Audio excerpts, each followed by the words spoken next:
Je vous propose aujourd'hui non pas de parler d'un jeu en particulier, mais nous allons en évoquer sûrement une multitude. Nous allons nous intéresser à un personnage que vous avez peut-être croisé au cours de vos pérégrinations sur Internet, si vous êtes adepte de YouTube, de Facebook, et si en plus vous vous intéressez aux jeux de société, aux jeux de figurines et aux figurines à peindre, vous ne pouvez pas passer à côté de cette page qui est tenue par Eric Curetti, qui est la page des figurines et des jeux. Bonjour Eric. Salut Xavier. Alors, Eric Curetti, qui est-il? On va sûrement parler de figurines et de peinture en grande majorité, mais de jeux en général. J'ai tout d'abord envie d'avoir une petite présentation. Tu as quel âge et est-ce que peindre des figurines, c'est ton activité principale? J'aimerais bien. J'aimerais bien, mais si vous voulez, voilà, je peins depuis quelques années déjà. Je suis rentré, on va dire, dans un premier temps, chronologiquement dans le monde du jeu par le jeu de rôle, plus particulièrement du Donjons et Dragons et l'Appel de Cthulhu. J'étais adolescent, très jeune. Et il y a une vingtaine d'années de ça, j'ai rencontré le monde Games Workshop et bien sûr, je me suis mis à peindre, à jouer. Donc je suis peintre et joueur, je le précise. Et d'où est partie cette passion, entre parenthèses, de la peinture, du hobby, de la conception de décors, enfin tout ce qui tournait autour du jeu, mais du jeu créatif. Voilà un petit peu, si vous voulez, en introduction de ma présentation. Mais la peinture sur figurine, au bout d'un moment, c'est une passion que vous avez dû délaisser et ça fait que très peu d'années en fait que j'ai cru comprendre que vous étiez remis à peindre. Oui, effectivement, en fait, j'ai un peu bloqué la peinture parce que j'ai géré un club de jeux de stratégie de modélisme. Hein. Donc, on jouait, on peignait, on concevait des décors, on faisait faire des expos. J'ai quelques palmarès en tant que peintre, on va dire, dans des concours au niveau débutant. Et il y a eu un petit break, effectivement, de 7-8 ans, voire un peu plus, parce que j'avais une personne de ma famille qui avait des soucis, on va dire, personne Corse, hein, ma tante qui m'a élevé plus précisément, et elle avait des problèmes de santé, donc on a dû la recueillir à la maison. Donc j'ai dû mettre une pause à ce hobby, mais j'ai retrouvé ça lors de la perte d'un emploi, donc je me suis remis un petit peu on va dire, à me réorienter, et puis j'ai racheté un jeu, voilà, j'ai racheté Zombicide, et puis comme il fallait peindre, je me suis mis à peindre, et mon épouse m'a dit, c'est pas mal ce que tu fais, ça serait bien que tu le partages sur YouTube, donc elle m'a donné l'idée, je dis, tu sais, je suis pas un grand peintre, hein, je suis plutôt tourné ce qu'on appelle du tabletop, donc de la peinture sur figurine simple, hein. Et me voilà parti dans les aventures youtubesques, on va dire, et puis bien sûr après a déboulé une avalanche de jeux et puis de peinture. Donc voilà, j'ai retrouvé ma passion il y a à peu près 2 ans. Alors c'est tout un procédé quand on veut devenir youtubeur, surtout si on veut faire de la vidéo. J'imagine que chez soi, la pièce consacrée à cette activité, elle fait pas 2 mètres sur 3. Eh ben justement oui, mais je déborde un petit peu dans le salon pour tout ce qui est réalisation de vidéos. Mais là je suis justement actuellement dans mon bureau et ma pièce doit faire 2,50 m sur 3. Et d'ailleurs, je suis en train de me poser des questions où je vais ranger tous ces jeux bientôt parce que je commence à être débordé. Vous êtes tout seul à gérer cette page YouTube. Oui, oui. Ça veut dire que vous faites à la fois la technique, à la fois le montage, à la fois la présentation. Je fais tout. Je fais tout. J'ai eu une petite expérience de réalisateur audiovisuel parce que quand j'ai perdu mon boulot, il fallait bien essayer de faire autre chose. Donc j'ai une autre chaîne YouTube qui est consacrée à autre chose et j'essaie de percer un petit peu de trouver un métier dans cette communauté à l'époque. Bon, c'est un petit peu difficile, un petit peu fermé. Et oui, donc avec cet acquis, en fait, je me suis auto-formé au montage, je me suis auto-formé à plein de trucs. Et si j'aurais les moyens, bien sûr, je ferais encore mieux. Mais pour l'instant, c'est en stand-by. Alors ça a quand même mené cette page des figurines et des jeux, que ce soit la page Facebook ou la page YouTube, à quelque chose d'assez phénoménal parce que je lisais récemment que vous faites partie des 5 dans votre catégorie, des 5 YouTubeurs les plus suivis, ce qui entraîne quelque part un suivi des gens qui ont envie de voir leurs produits peints par vos soins. Oui, c'est ça. En fait, au départ, c'est parti tout bêtement, hein. Je cherchais une figurine qui allait représenter ma chaîne YouTube, qui est un mage elfe, parce que la première armée avec laquelle j'ai joué à Warhammer était des hauts elfes, hein, parce que j'aime beaucoup un petit peu tout ce qui est la magie et la haute magie elfe. Et puis je me suis dit, j'aimerais bien que mon avatar soit un mage elfe. Donc j'ai un peu tourné dans Grenoble, hein, parce que j'habite essentiellement dans l'hiver, et je suis tombé sur mon magasin, un magasin qui s'appelle Hobby Shop, et ils m'ont trouvé une figurine qu'ils m'ont offerte, et puis de là est venue une certaine amitié, une passion, et on est devenu magasin partenaire de ma chaîne. Et derrière, il y a eu une avalanche, effectivement, de partenariats qui s'est créé, pas que forcément dans le monde de la figurine, mais dans le monde du jeu de société aussi, parce que je suis également joueur de jeux de société. Donc quand on voit la chaîne qui s'appelle Des figurines et des jeux, c'est pas des jeux avec figurines. Donc c'est des figurines, oui, mais et des jeux de toutes sortes. Des jeux de cartes, etc. Et petit à petit, c'est construit autour de cette chaîne un ensemble de présentations, que ce soit du jeu de société, des décors, du modélisme, des règles. Donc il y a une panoplie assez grande de spécialisation, et non pas que du tuto de peinture, autour du jeu en général. Et j'ai eu effectivement l'agréable surprise d'être classé parmi le top 5 des meilleures chaînes YouTube francophones. Exactement, je suis à la première position ex aequo avec une autre chaîne YouTube. Et ça a été fait par un passionné de jeu, mais qui est aussi journaliste professionnel dans le monde du cinéma. Donc j'ai pris au sérieux quand même ce classement, parce que c'est quelqu'un qui a vraiment détaillé toutes les catégories, l'image, le son, les éditos, enfin un journaliste professionnel. Et voilà, je suis assez fier de ce classement, parce que finalement je ne suis qu'un particulier passionné et qui aime beaucoup partager ce qu'il fait. Alors quand on regarde la liste des partenaires, on retrouve quand même dans le monde de la figurine des sacrés noms, hein, que ce soit Army Painter, Mantic France, Victoria Game, il y a aussi Forge, et puis dans le monde du jeu de société, il y a Days of Wonder, il y a Yellow, il y a Black Rock Game. Comment vous choisissez les jeux ou les jeux de figurines que vous allez traiter après sur YouTube? Alors là, effectivement, étant donné que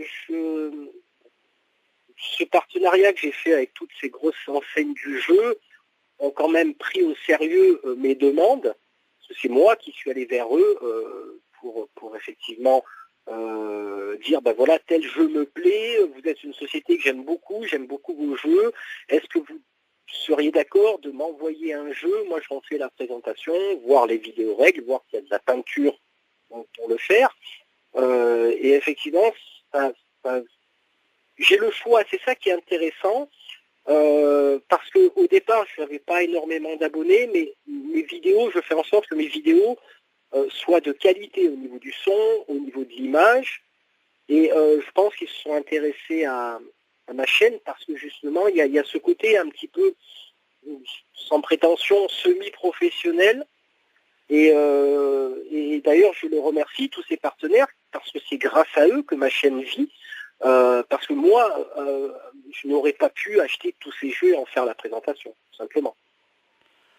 Est-ce qu'on a un ordre d'idée du temps que ça peut prendre de faire quelque chose autour d'un jeu de société ou plus encore un jeu de figurines? Parce que quand on s'attaque à Zombicide, faut lire les règles, il faut le tester, après il faut peindre les figurines, ça prend du temps. C'est énorme.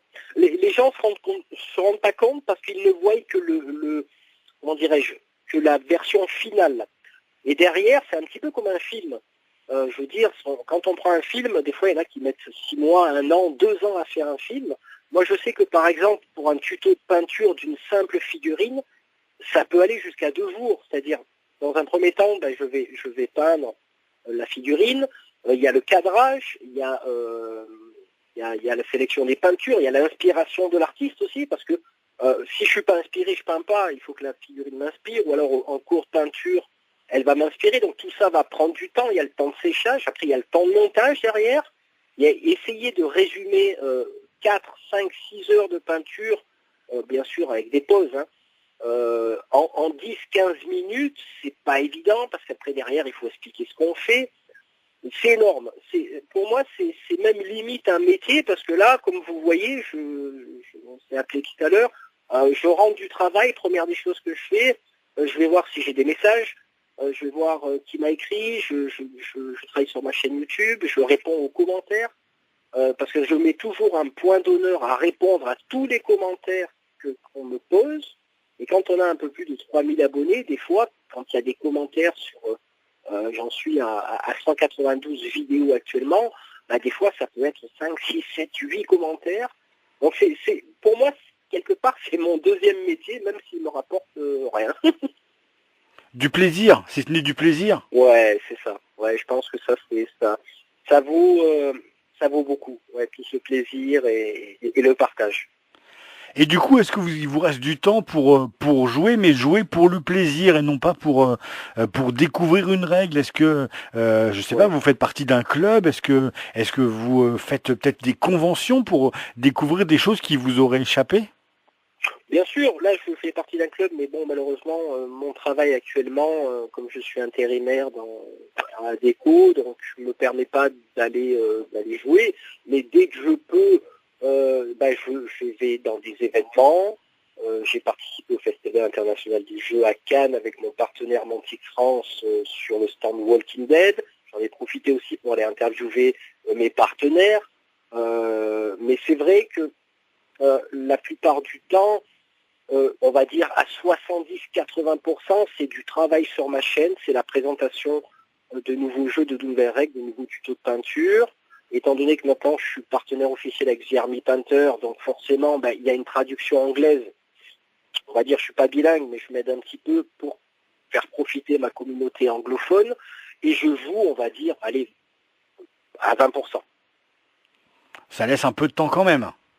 Oui, ça laisse du temps, Là, d'ailleurs, j'ai reçu un nouveau jeu que je vais tester. D'ailleurs, je vais traduire les cartes et je vais tester. Voilà. Et après, derrière, le jeu, il est en arrière-plan. Une fois que tout est peint, tout est monté. Là, je prends beaucoup de plaisir à jouer quand vraiment j'ai mon jeu euh, dont j'ai peint, dont j'ai fait les décors. Oui. Est-ce qu'on peut parler de ce qui va être mis en place pour la 200e vidéo? Oui, bien sûr. Pour la 200e vidéo, donc je pense que je ferai comme la 100e, hein, je vais faire une petite présentation avec une incrustation. Voilà, déjà remercier tous les gens qui me suivent, parce que c'est énorme, hein, 3000 abonnés en 2 ans. C'est vrai que je ne m'y attendais pas du tout, plus tous mes partenaires derrière. Et il va y avoir des lots. C'est une tombola spéciale, hein, réservée aux abonnés de ma chaîne. Hein. Donc mes partenaires vont m'envoyer des lots et je vais faire un tirage au sort. Alors je ne le ferai pas en direct parce que j'ai un réseau de campagne, on va dire, donc ça va être dur de faire du direct, mais je ferai un tirage. Il doit y avoir quelques jeux qui vont parvenir, notamment des vendeurs qui m'offrent Relic Runner.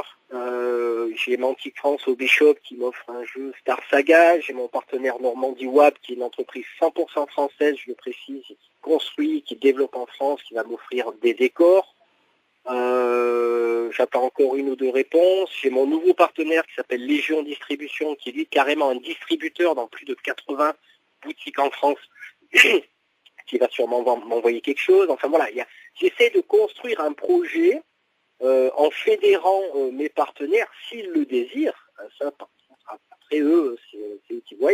Mais j'ai eu à 80% de réponses positives et offrir ça à mes abonnés, donc vous-même, vous pouvez participer à la tombola. Donc il y aura un tirage au sort et puis je me chargerai d'envoyer les jeux, bien sûr, je ferai une petite participation aux frais de poste. Voilà, c'est juste pour remercier. Là, je fais ça pour remercier les gens.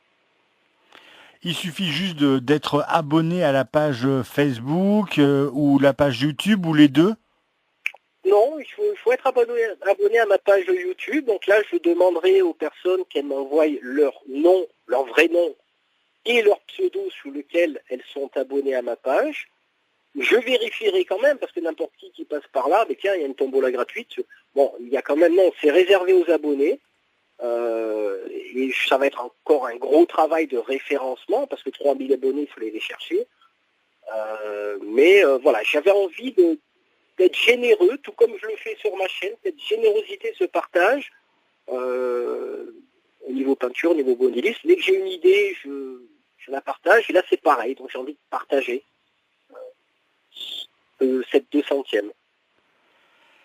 Des figurines et des jeux, une page YouTube avec des tutos peinture, c'est vraiment très bien fait. Il y a des sous-catégories si vous vous intéressez juste à un jeu ou à une catégorie de jeu. Vous faites vraiment ça très très bien. C'était Eric Curetti qui s'occupe de cette page YouTube et de la page Facebook. Je vous invite grandement à aller vous abonner, ne serait-ce que pour apprendre plein de choses, si vous voulez vous mettre à la peinture, si vous voulez découvrir des jeux et pas que des jeux de figurines. On l'a bien compris, il y a aussi des jeux de société. Et puis, vous aurez peut-être la chance de gagner lors de cette prochaine tombola. Eric Curetti, merci beaucoup. Et puis, à très bientôt pour parler de la 300e vidéo. Oui, je l'espère aussi. Merci à vous, Xavier. Merci à tous vos auditeurs de vous suivre.